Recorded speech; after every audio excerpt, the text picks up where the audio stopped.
The weight started becoming ingrained in my identity and messing with my head. The shops that we have, they don't even know where they get those products that they sell, and they do promote unhealthy food directly to kids. The school's bought infrastructure is quite dilapidated. We need much more policies, we need more enforcement. If we don't act now, this generation can be the first ones who live shorter lives than their parents.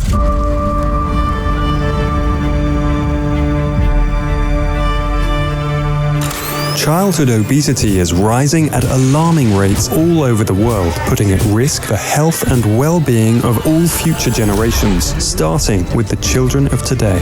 It's a challenge that you could call even a silent epidemic. It's already affecting about 390 million children across the globe living with overweight and around 160 million children living with obesity. 4 in 5 adolescents living with obesity today will carry it into adulthood, and the consequences are far-reaching.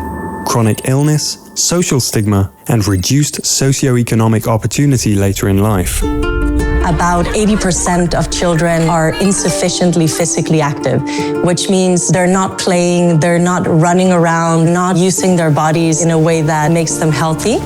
Leah is personally invested in the battle against childhood obesity and has made it her life mission. Now, with a new initiative as part of Cities for Better Health, she's aiming to make a measurable difference.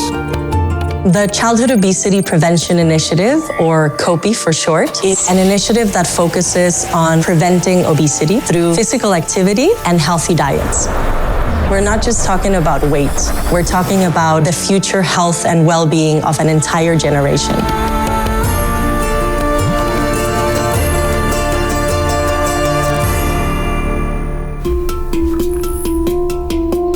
I was 95 kgs at 15 years old. It was painful to walk past a mirror. It was an absolute battle to just put on clothes and look at this body that I was in.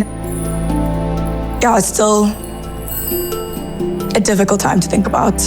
You were really, really uncomfortable at this age. Belle turned her personal pain into purpose. Now a certified nutritional therapist, she's helping others to shift the narrative around food that exists in South Africa.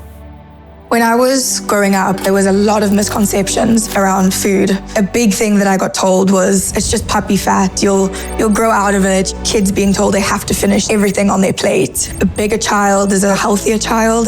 That's a toxic culture that we don't really realize. In South Africa, there is this understanding and misperception of what a healthy diet is. The impact of AIDS and apartheid has made us associate being thin with being sick and unhealthy. I think one of the huge reasons why I gained so much weight was the amount of misconceptions around food. Even the specialist that I saw, a lot of the time the messaging is you just need to be skinny because skinny is healthy. It became so superficial. It's really about understanding how to fuel. Just understanding how to build a meal, elements on a plate that really nourish. It would have been a real game changer for me. Belle is preparing a 7-color Sunday plate in a high-income area of Johannesburg. On the other side of town is Southwest Township, Soweto, where COPI will do most of its work.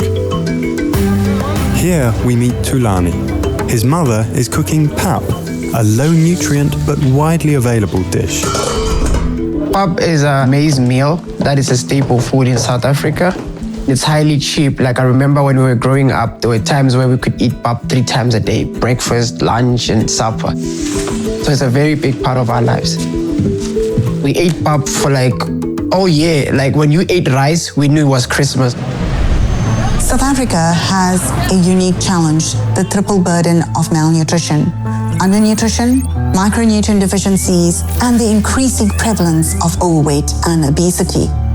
This particular challenge is unique in the sense that they coexist side by side in a family, in a household, as well as in a community. The availability of nutritious food in Johannesburg is shockingly unequal. In Soweto, most shopping is done in tuck shops, which only have a limited variety of healthy foods. They reveal a food system completely out of balance. So the food system in South Africa is largely dysfunctional. We have aggressive, unregulated marketing, in particular for young children, cartoon characters, sugary items, without any regulation. So it's in your phones, it's in your apps, it's in your TV. The power is with the food companies rather than the consumer. We need bold, decisive action and intervention to solve this problem.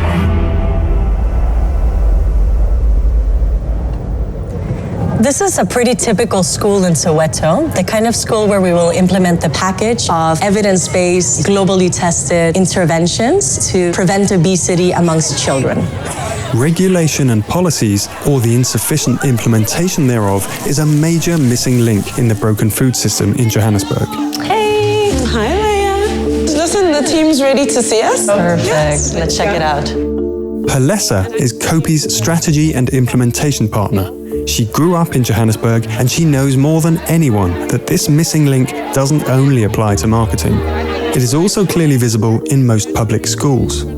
Seeing young children who are overweight and living with obesity, there's something about it that makes it seem very short-sighted because it's almost like we forget that this child has a long life to live. And over here, The field. the schools we're going to be working with in Soweto will typically have quite limited sports infrastructure. It's not well taken care of. And then this is the volleyball pole then. Exactly. So I guess they've taken the net down. Sometimes there are not enough resources in the school to have an area where children can play and be active. Actually, this is a squash court. It doesn't look like it's actually being used. It doesn't, hey? During lunch break, a government-run feeding scheme provides a free meal. For some children, this can be the only meal they get in a day. In South Africa, there is a government-run feeding scheme that ensures that children have access to what is supposed to be a balanced diet in their school day. It actually has a very, very good policy. The idea is to ensure that children have a healthy and balanced diet.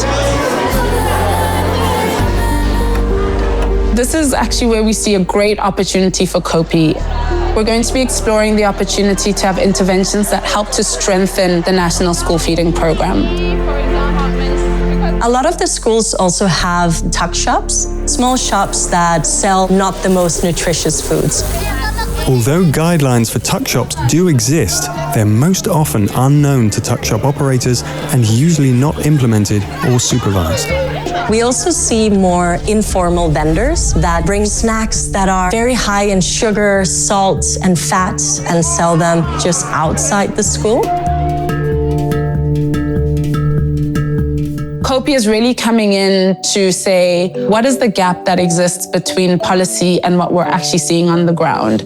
And the idea of COPI is to really build that bridge. Government on its own cannot handle the situation.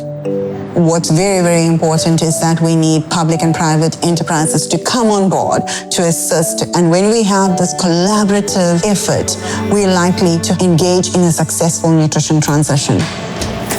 We will come with a package of interventions that can help children eat healthier and be more physically active, and that are being co-designed not only with our government partners and academia and civil society, but also with the local communities and the schools, including the children themselves.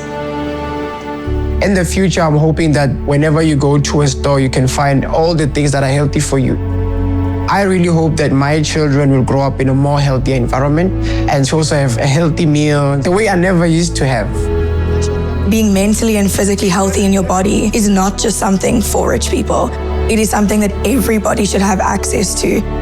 Everybody deserves to be healthy. Everybody has a right to health. As COPI begins its interventions in Soweto, it will also be implemented in other diverse cities across the world. However, the knowledge gained has the potential for a much more powerful and widespread effect. This is actually part of a global movement where we're understanding what works for childhood obesity prevention and taking these learnings, scale them up, and ultimately defeat obesity.